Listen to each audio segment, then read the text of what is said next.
우리 지방회를 참석해야 되기 때문에 조금 일찍 이제 시작을 하게 됐습니다.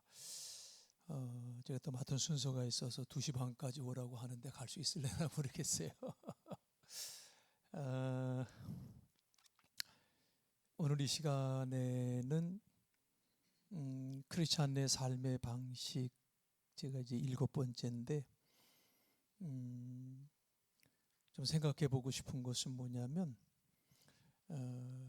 크리스찬이 된다는 것은 무엇을 의미하고 있느냐라는 이 문제예요.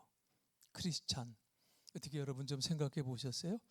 내가 예수 믿는 사람인데, 내가 그리스도인인데 그리스도인이라는 존재는 뭐냐라고 하는 생각을 좀 해보셨나요?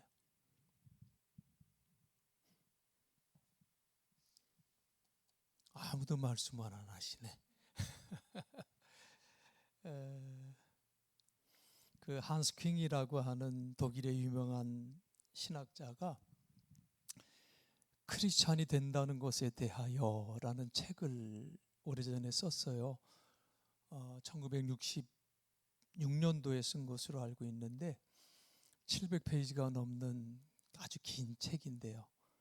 저는 너무 길어서 내용을 다 보지 못했고요. 그리고 이 한스 킹이 쓴 크리스찬이 된다는 것에 대하여 우리나라 말로는 왜 그리스도인인가 라는 이제 제목으로 번역이 됐는데요. 거기에 핵심 내용은 제가 아직도 기억하고 있어요. 크리스찬이 된다는 것의 의미가 뭐냐, 정말 많은 얘기를 쓰고 있는데 결국은 뭐냐면 사랑과 의의를 추구하는 거다. 그렇게 이제 한스 킹이라고 하는 신학자는 얘기를 해요. 크리스찬이 된다, 사랑과 의의를 추구하는 것이고, 그것이 진정한 크리스찬임과 동시에 그것이 진정한 인간으로 사는 것이다. 어떻게 여러분 동의가 되시나요? 그래요. 그렇다면 나에게 있어서 크리스찬이 된다는 것은 뭘 의미하느냐? 이 질문에 있어야만이, 내 스스로에게 이 질문은 던질 수 있어야만이 비로소 그때부터 문제를 좀 자각하는 크리스찬의 길을 걸어갈 수가 있다는 거예요. 내가 왜 예수를 믿는가? 적어도 우리가 그 질문을 해야 되잖아요. 내가 왜 크리스찬으로서의 삶을 살아가느냐? 이 문제의식이 없고 이 질문이 없으면 10년이 되든 20년이 되든 30년이 되든 우리의 신앙은, 제가 절대로라고 얘기해서 죄송한데 정말 잘하기 힘들어요. 이 질문이 없으면 자라나기가 힘들다는 거예요. 유익한 크리스찬이 되기가 힘들다는 거예요. 자, 예수 그리스도께서 우리들을 향해서 너희는 세상에 뭐라 그랬어요? 너희는 세상의 빛이요, 너희는 세상의 소금이다. 이렇게 말씀해 주셨어요. 그런데 오늘날 빛과 같은 크리스찬, 소금과 같은 크리스찬, 내가 그 삶을 살고 있는가? 아니면 그러한 본을 보여주는 크리스찬들이 우리 살아가고 있는 이 땅에 많이 있는가? 라는 이 생각을 해보면 여러분 어떠세요? 많습니다? 아니면 찾아보기 힘듭니다? 어디에? 찾아보기 힘들어요? 근데 그 후자에 누구도 속한 거예요? 나도 속하고 있다 그 말이에요. 나도 속하고 있다 그 말이에요. 여러분, 성경에서 크리스찬이라고 하는 이 말이, 크리스찬이라고 하는 말이 처음 등장한 곳이 사도행전 11장 26절이에요. 사도행전 11장 26절에 보면 사울을 찾은 바나바는, 그러니까 바나바라고 하는 사람이 사울을 찾아가서 안디옥으로 데리고 와요. 안디옥에 데리고 와서 거기서 이 두 사람이 1년 동안 안디옥 교회에 머물면서 성경을 가르쳤어요. 그리고 그 둘이 가르친 그 제자들을 바라보면서 안디옥 사람들은 그들을 크리스찬이라고 처음 부르기 시작했다는 거예요. 우리 성경에는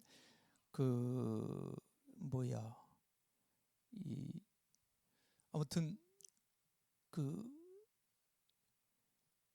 안디옥 안디옥 크리스찬, 예, 맞아요. 시리아. 우리 성경에는 수리아라고 그러죠. 이제 수리아라고 이제 표기되고 있는데, 이 안디옥이 수리아의 아주 큰 도시였었어요. 1년 동안 거기에 머물면서 사람들을 가르쳤을 때, 그때 가르쳤던 내용은 우리가 정확히 알 수는 없지만 적어도 왜 우리가 그리스도인이어야 하는가, 왜 우리가 크리스찬으로서의 삶을 살아가야 되는가에 대한 분명한 가르침은 있었다고 저는 믿어요. 왜냐하면 이러한 가르침이 있었기 때문에 예수를 믿지 않는 다른 사람들도 그들을 바라보면서 야, 저 사람들은 정말 예수처럼 살아가는 사람이로구나, 그것을 보았기 때문에 크리스찬이라고 하는 그 이름이 불려지지 않았느냐 하는 생각이에요. 여러분 잘 아시는 대로 크리스찬 그러면 크라이스트라고 하는, 그리스도라고 하는 말에 IAN, 이안이라고 하는 전미사가 붙어서 된 말인데, 이안이라고 하는 말이 좀 들어봤지요? 우리 손자 이름이에요. 이안이라고 하는 말이 이제 그 대문자로 이제 첫 아이가 쓰여지면은요, 영어에서 요한이라는 이름이 있잖아요. 그 요한이라고 하는 그 이름이 그 스코틀랜드의 게일어라고 있어요. 겔트케 언어 쪽인데 거기에서는 요한을 이안이라고 불러요. 그래서 이제 대문자로 쓸 때에는 사람 이름이 돼요. 그런데 그게 소문자로 쓰게 될 때에는 누구를 따르는 사람들, 추종자들, 제자들, 이런 뜻이 되지요. 그래서 이제 우리나라 사람들 하면은 영어로 코리아에다 뭘 붙여요? IAN, 코리안. 그렇죠? 그리스도라고 하는 그 말에 IAN을 붙여서 크리스찬이 되는 거예요. 그러니까 크리스찬 그러면 결국은 누구를 따르는 사람이요? 그리스도를 따르는 사람이에요. 여러분들은 다 누구를 따르는 사람이에요? 그리스도를 따르는 사람. 목사를 따르는 사람이 되면 큰일 나요. 그러니까 2단, 3단, 5단이 나오는겨. 크리스찬은 누구를 따르는 사람? 그리스도를 따르는 사람이에요. 목사는 그리스도의 길을 따라갈 수 있도록 안내해 주는 사람이에요. 그래서 귀해요. 응? 아멘을 하나도 안 해. 좀 해줘도 되는데 이때. 그래요.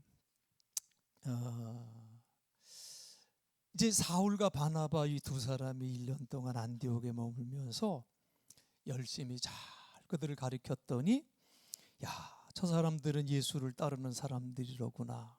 그러면서 크리스찬이라 이름을 붙여줬는데, 최초의 얘기는 사실은 조금은 경멸이에요. 우리나라 처음 들어왔을 때 기독교가 예수 믿는 사람 뭐라고 불렀어요? 예수쟁이. 그 말 들었잖아요. 그런데 엄밀하게 얘기하면 쟁이는 뭐예요? 전문가예요. 그죠? 마스터예요.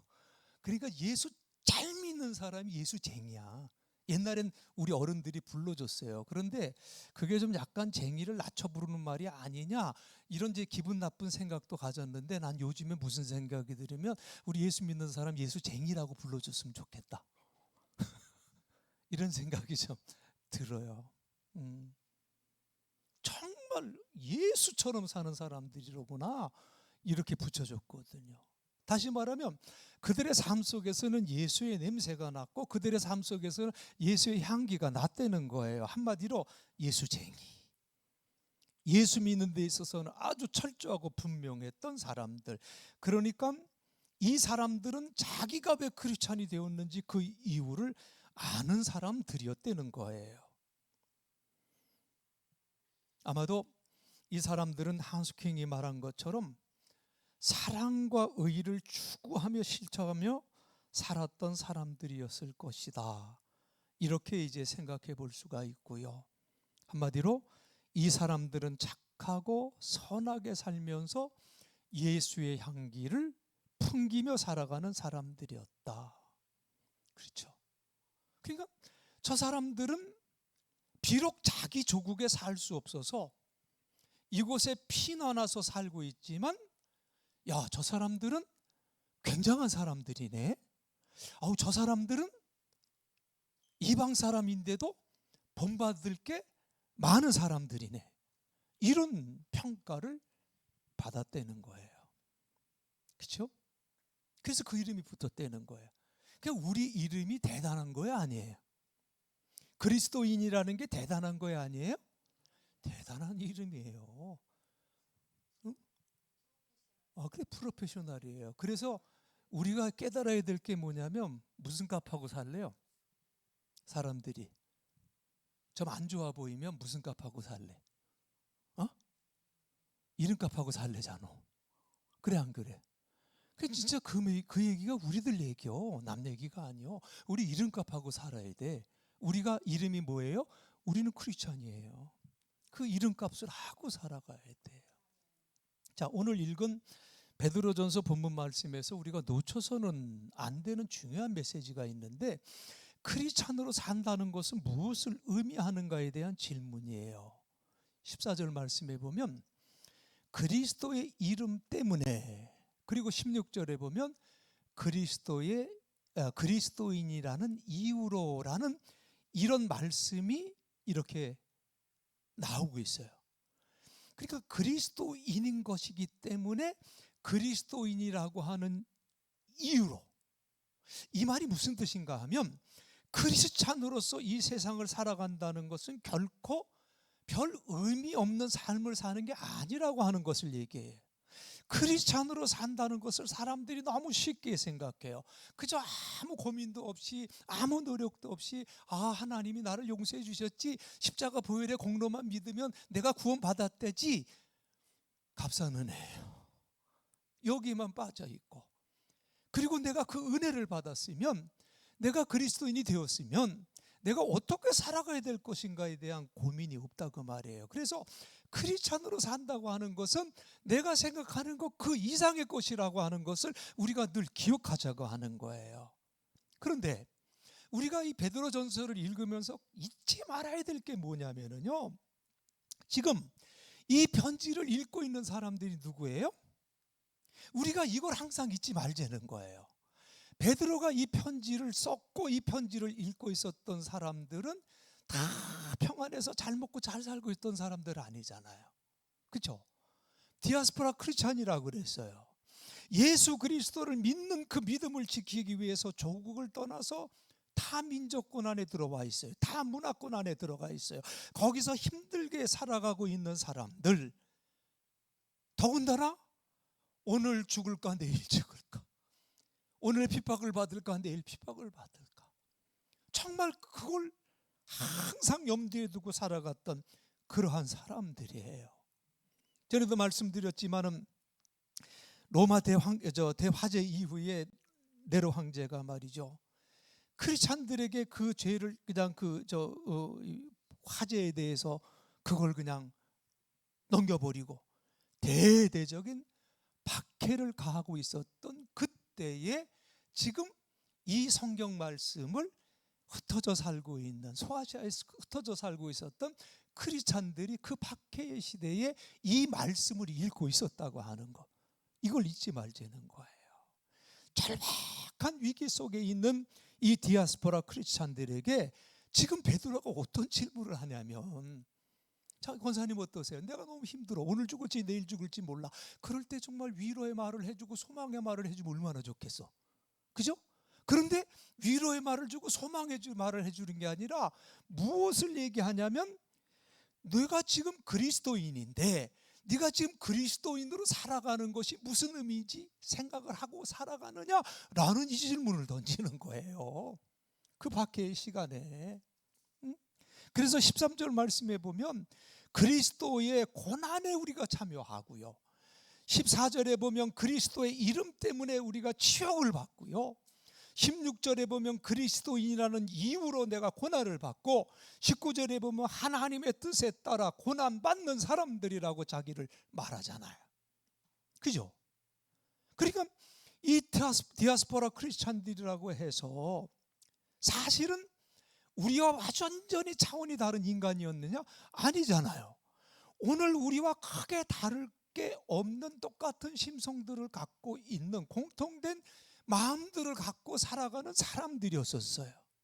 당연히 핍박이 오거나 박해가 오면 겁먹고 불안해하고, 내가 왜 이런 모욕을 받아야 하는지, 내가 왜 이렇게 힘들게 살아야 하는지 그 이유를 몰라서 힘들어하며 살았던 사람들이 디아스포라 크리스찬들이었다 그 말이에요. 그런데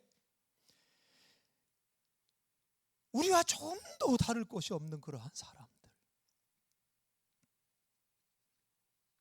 연약한 사람들, 자기들에게 가해지는 박해에 하루하루 지쳐가는 사람들이었는데, 이런 사람들에게 지금 사도 베드로가 이 시대에 크리스찬으로 산다는 것은 고난을 받는 것입니다. 그리스도의 고난의 파트너가 되어서 그리스도께서 받으신 고난을 함께 받는 것입니다 라고 이렇게 질문을 하고 스스로 대답을 해요. 이 질문을 던진 지 2000여 년이 흘렀습니다. 그렇죠? 베드로가 이 질문을 디아스포라 크리스천들에게 던져진 지 2000년이 지나고 우리도 똑같은 말씀을 그들과 함께 이 자리에서 보고 있어요. 우리가 살고 있는 지금은 그때와는 비교도 할 수 없이, 그죠? 시대가 엄청나게 발전했어요. 디아스포라 크리스찬들이 살던 그 시대가 원시 시대라고 한다면 지금 우리가 살고 있는 이 시대는 무슨 시대라고 했으면 좋을까요? 아무튼 눈부신 발전을 했고요. 예전에 어떤 선배가 우스갯소리로 해요. 힘들다 힘들다 어렵다 어렵다 하지 마로. 우리가 지금 살고 누리는 것이 조선시대 때 왕들보다 훨씬 나아. 그렇게 얘기를 해요. 생각해 보니까 그래요. 그 조선시대 왕과 비교하면 우리는 뭐 황제처럼 사는 거지. 그렇죠? 그런데 그럼에도 불구하고 우리는 오늘 똑같은 질문을 우리에게 해야 된다는 거예요.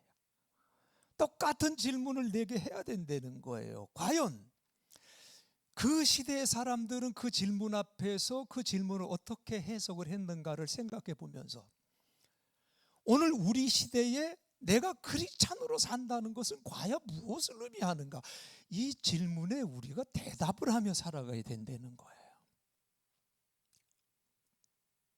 제가 앞에서 본헤퍼라고 하는 독일의 목사님에 대해서 좀 설명을 하려고 그랬어요. 근데 이제 2시 반까지 내가 가야 되기 때문에 다 뺐어요. 우리 부르는 마지막에 파송의 찬송도 가사가 본헤퍼 목사님이 쓴 글인데, 이분이요 이런 얘기를 했어요. 크리스찬이 된다는 것은 특별한 방법으로 종교적인 사람이 된다는 것을 말하는 것이 아니다. 오히려 크리스찬이 된다는 것은 한 인간이 되는 것이다. 한스킹하고 맥을 같이 하고 있어요. 크리스찬이 된다는 것은 참된 인간이 된다는 거예요. 어느 특별한 타입의 인간이 되는 것이 아니라 그리스도께서 우리 안에서 새롭게 창조하시는 인간이 되는 것이다. 크리스찬이 되는 것은 종교적 행위를 통해서만이 아니라 이 세상에서 하나님의 고난에 참여함으로 되는 것이다. 고난을 또 얘기했어요. 이분은 1945년도에 독일이 세계 2차 세계대전을 일으키고 그 나치 독재를 그렇게 아주 극심하게 독재 정치를 할 때 이분은 굉장히 과격했던 분이에요. 독재를 물리치기 위해서는 폭력도 가하다. 그래서 히틀러를 암살하려고 하다가 잡혀서 옥에서 죽습니다. 이분이 이제 당시에 살던 그 시대가 고난의 시대였기 때문에 하나님의 고난에 참여하는 것이 크리스찬의 사명이다. 이렇게 얘기를 하는데 저는 그렇게 생각해요. 우리 시대에도 크리스찬이 된다는 것은 뭐 정치적인 고난이나 뭐 어떤 뭐 경제적인 고난이나 이런 거를 떠나서 그리스도의 고난에 우리가 참여하는 것이다.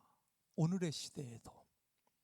그러면 이 그리스도의 고난이라고 하는 것이 무엇일까? 우리가 골로새서 1장 24절에 보면 나는 여러분을 위해 받는 고난을 기뻐합니다. 바울이 그렇게 고백해요.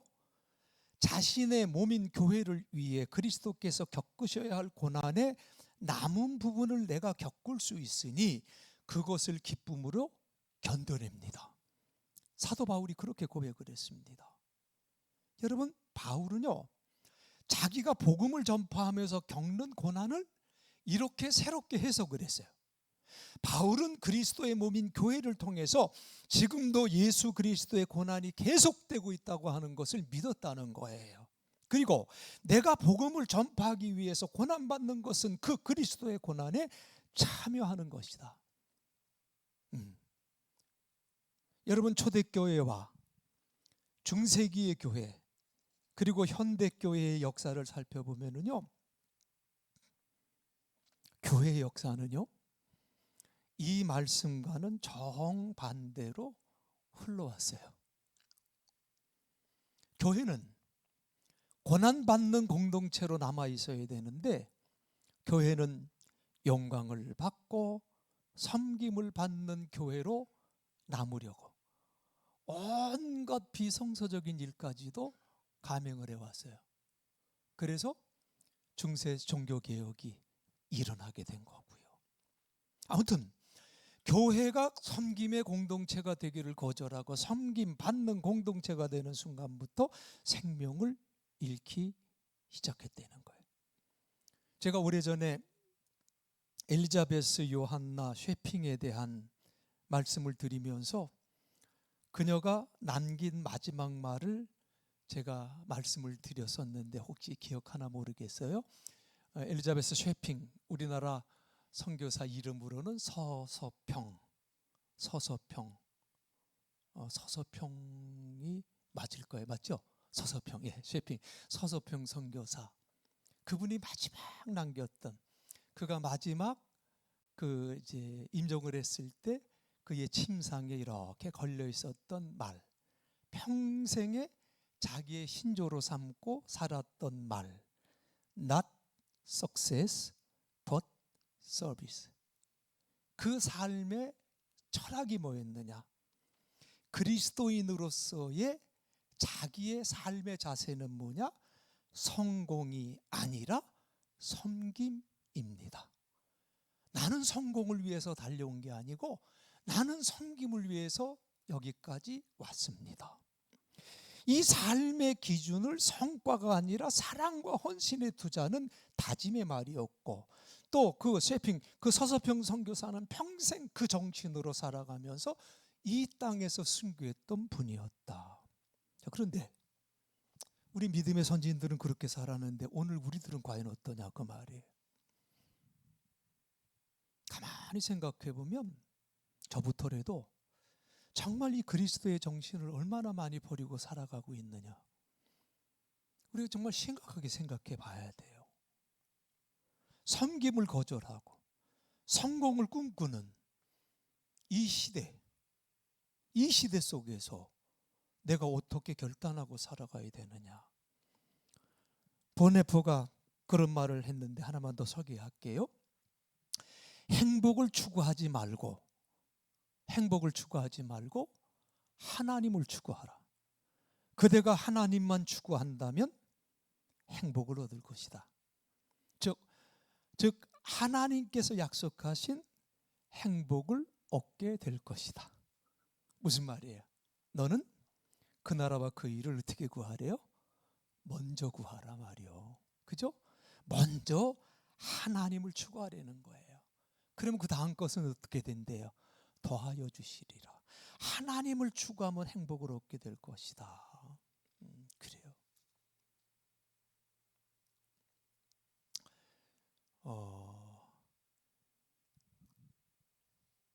제가 사실은 보네포에 대해서 오늘 한 절반 정도 얘기를 하려고 했는데 다 끊어서 연결이 안 돼가지고, 그런데 하나만 더 얘기하고 마칠게요. 이 보네포 목사가요, 신학적으로 굉장히 천재성을 가지고 있었다고 그래요. 그러니까 우리나라의 30대 유절했던 정경호 박사 같은 분이었던 것 같아요.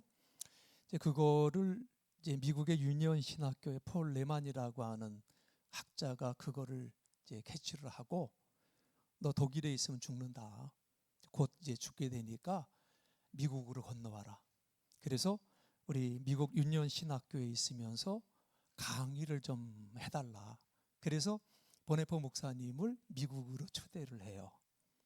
그리고 이제 이 제안을 보네포 목사님이 받아들이고, 그리고 이제 미국 땅에 왔는데, 미국 땅에 와서 유니언 신학교 앞에서 이렇게 벤치에 앉아서 다시 한번 생각을 하는데, 내 결정이 정말 잘된 결정인가 아닌가를 고민을 하다가 내 결정이 잘못되었다고 고백을 해요. 그가 이렇게 고백을 했어요. 유니언 신학교의 학장인 코핀 박사의 집에 찾아서 함께 이제 자신과 조국 독일을 생각하며 기도할 기회가 있었다. 나를 향한 하나님의 부르심은 너무나 분명했다. 미국에 온 것은 잘못된 결정이었다. 우리 민족이 고난받고 있을 이때 나는 독일의 크리스천들과 운명을 함께 해야만 했다. 만일 이때 나의 민족과 함께 고난을 받지 않는다면 전쟁이 끝난 후 나는 독일을 재건하는 일에 참여할 권리를 갖지 못할 것이다. 고난을 받을 때 당황하거나 놀라지 않는 인물을 보게 돼요. 크리스찬으로서 고난을 받는다는 것은 당연한 일이라고 생각을 하고 있어요. 하나님의 뜻대로 살다가 고난받은 사람, 베드로가 본문 19절에서 고백한 대로 옳은 일을 계속하십시오. 그리고 여러분을 창조하신 하나님께 여러분의 삶을 맡기십시오. 하나님은 결코 여러분을 버리시지 않습니다. 이게 약속이에요. 이 말씀 붙드시고, 어떤 상황 속에서라도 나는 크리스찬이다. 크리스찬이 걸어가야 될 길이 무엇인가? 그죠? 의를 위해서. 그죠? 그리고 그 크리스찬의 길을 걸어감에 있어서 아무리 힘들고 어려운 일이 있다 할지라도 그것을 당연히 여기고 그것을 이겨나갈 수 있는 우리 모두가 다들 됐으면 참으로 좋겠습니다. 우리 찬송가 408장 부르시고 잠깐 기도하신 후에 마치겠습니다. 408장 찬송합니다.